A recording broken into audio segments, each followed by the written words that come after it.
Morning. Let's talk about that moment. You know the one when you, the busy owner, you take a minute to sit down and look at your numbers. You've been flat out. The salon has been chock-a-blocker and the books are full. Your team has been busy with colour and yet somehow that profit doesn't appear to match the effort. The numbers don't just feel a little bit off, they feel like properly off. Do you know, I've lived that moment more times than I want any salon owner to. Welcome to the Business of Colour. I'm Janine and I help salon owners and colourists run and grow a profitable salon colour business. One with practical systems, habits, tools and things that fit real salon life. And each week we break down one thing, like we'll look at ways to reduce colour waste, stabilise your inventory and most importantly, grow profitable, confident, consistent colour teams. So let's get into it. I've owned salons for nearly 30 years and during that time I've worked behind the chair as a colourist, I've led teams, I've trained colourists globally, and I've opened more colour invoices than my accountant would probably recommend.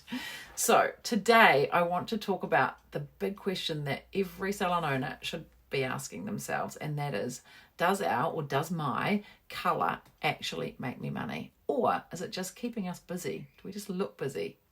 Most salon owners fall into this little trap. It's the same trap, and I see it often, where busy feels like success. You've learned to read busyness as proof that you're doing right, like it feels good. And letting go of that feels risky because it means questioning something that we've relied on for years. But that discomfort, it doesn't mean you're failing. It means that your old or your usual way of measuring things has probably reached its limit.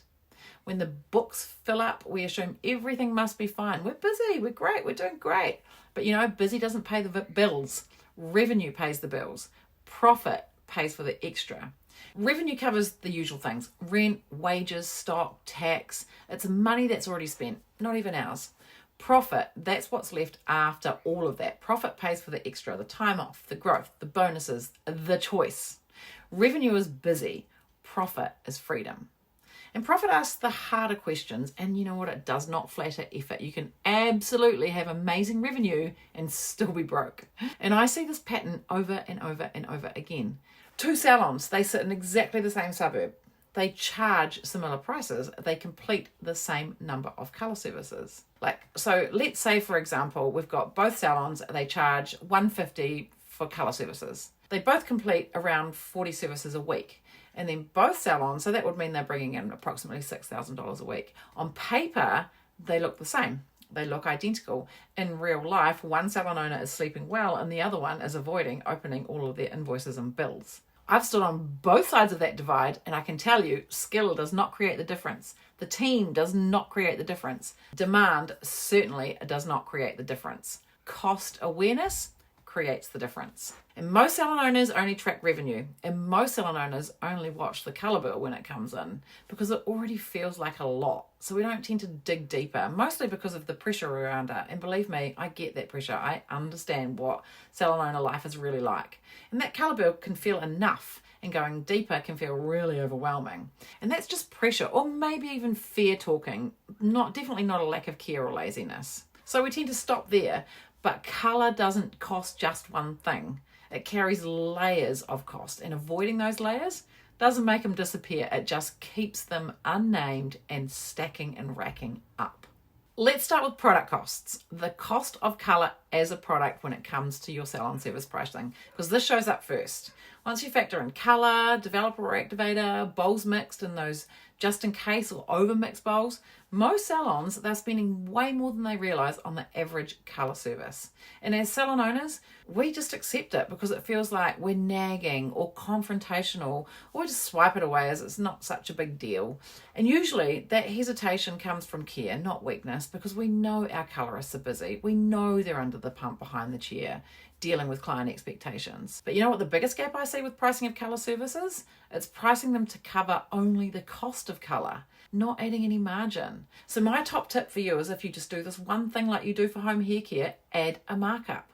I recommend 100% markup because it gives you margin. So not only are you covering the cost of your colour, you're making money on every gram you use. Now, once we've established colour or product costs, labour steps in, and time becomes or is one of our most expensive ingredients when it comes to colour services. Measuring time can feel a little bit like stripping the soul out of the service. Most of us didn't open a salon to reduce creativity to minutes, but you know what? We have to. A great colour service, 4 key things: consultation, application, processing, and finishing. Every extra minute spent on any of those key areas is pulling away your profit margin. So ignoring or allowing stretch time, it doesn't protect creativity, it eats up your profit. And I've watched teams create stunning, beautiful colour work while absolutely destroying profit, or worse, costing the salon money. I've watched teams create stunning, beautiful colour while absolutely destroying profit, or worse, costing the salon money. Okay, now after product and labour, we've got our overheads. This is where they step in, and at a bare minimum, we all have the same core overheads we all have to meet just to open the doors. Rent, power, water, Wi-Fi. Our rent doesn't drop just because the service feels creative, and our power bills certainly don't shrink because the result looks good. Insurance, equipment, towels, basins, all of it all still needs paying for. So we've got to factor in those overheads. Once we've got those 3 nailed, then last but not least, and definitely not least, because in my opinion, this is a biggie, and a lot of owners underestimate the cost of this more than any other thing, and that is processing time. Processing time. When a colorist waits while a color develops, you're paying for that. So you're paying the wages, the labor, without generating extra revenue. The lights still need to be on, the rent still needs to be paid, etc., etc. And that time, that processing time, it adds up quickly across a team, across a week, across a year. So take a look at that processing time and make sure you've priced to factor that in. And then side thought, how about those color correction services? How have you got them priced? Because I've witnessed those. Those services eat up the extra color, they take the extra labor and the stress levels in the blink of an eye. But color corrections, probably a whole nother topic for another day. So let's hold that thought and come back to it. All right, let's talk about the good news. So the good news is colour is not broken, and some salons, they make serious money from colour. They don't work harder, they just work smarter. So they price with intention. They base prices on real costs, not feelings. They design bookings properly, and they plan processing time instead of just like guessing what it might look like. I know structure can feel like a little bit of a loss of flexibility or creativity, but that fear, it makes sense. However, lack of structure, it just creates pressure, except without the clarity. And as for creativity, I've found if you remove the pressure, that'll thrive. Creativity thrives. So these salons, they don't just sell colour, they sell colour as part of a complete service. Often they specialize. So narrowing your focus, yeah, sometimes it can feel like shutting the doors, and staying broad can feel safer. But when clients see you as the go-to expert in something, for example, blondes, balayage, brights and vivids, or maybe color corrections, they expect to pay more. They do pay more. They will pay more. Here are 3 key things that you can do to power up the profit from your color services. Train for consistency. So consistency can get confused with control, but inconsistency, that will cost you money, usually without accountability. So 3 key areas to train on. Number 1, color mixing and allocation. Because without that, how do you even know what the color is costing you per service? Number 2, pre-quoting. Educate your team to pre-quote every color client before they start. Takes the guesswork away. And then the color service pricing menu is number 3. Have one. The whole team from the front desk to behind the chair should be speaking the same language, the same numbers, and have the same clarity. Because remember, inconsistent color, that's going to cost you money. The biggest shift in my own salons, it didn't come from better color techniques or highly creative work. It came from visibility. So knowing your numbers, it removes your ability to look away. It can be confronting, and it can cause a bit of fear, especially if you know or suspect the answer won't be kind. But there is only one way from there. And when I started tracking what color actually cost per service, everything changed for me. I started making money, not just revenue. I started making profit. Because I knew which service cost me the most, I knew which ones I made the most money from, and I knew which services I could promote and still make money on. So these are the numbers that I first started watching. I watched what each colour service actually cost, not what the client paid. I watched what it cost to do the service and the percentage of colour cost per service. I watched labour as a percentage of colour service revenue.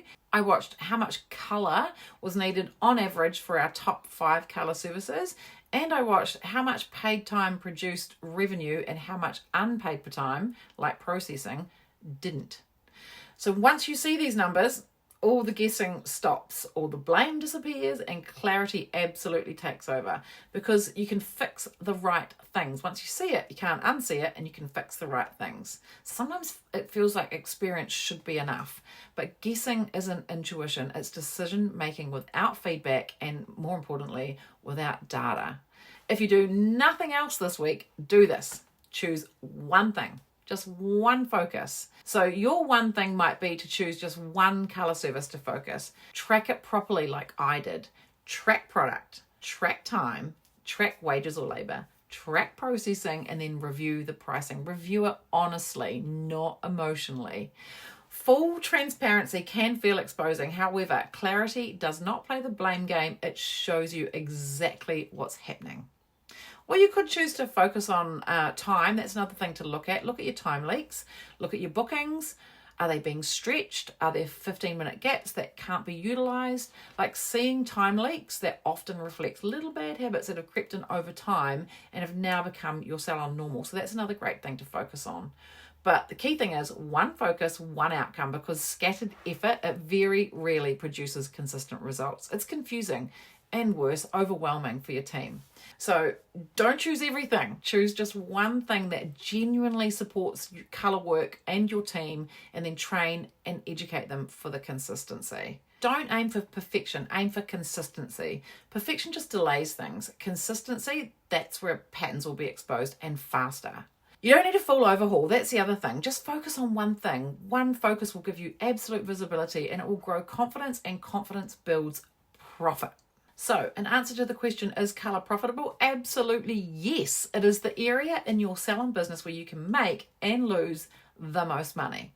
I know that thinking this way, like diving into numbers, time, gram allocation, it can feel a little bit like reducing art to numbers. However, colour behaves like a business asset. So whether you manage it or not, colour doesn't fail salons. Untracked, unmanaged colour fails salons. It will become profitable when you treat it like a business asset. So this week, do the math on one service. How profitable is it? Is there a leak? Is that leak time or money? Once you know the number, you can't unknow it. So let's stop avoiding the calculation, because that number will tell you exactly what you need to fix and what you need to fix next. So if this landed for you, like the video and subscribe to our YouTube channel. Next week, in the next episode, I'm going to break down how salons raise colour prices without losing trust and without losing too many clients.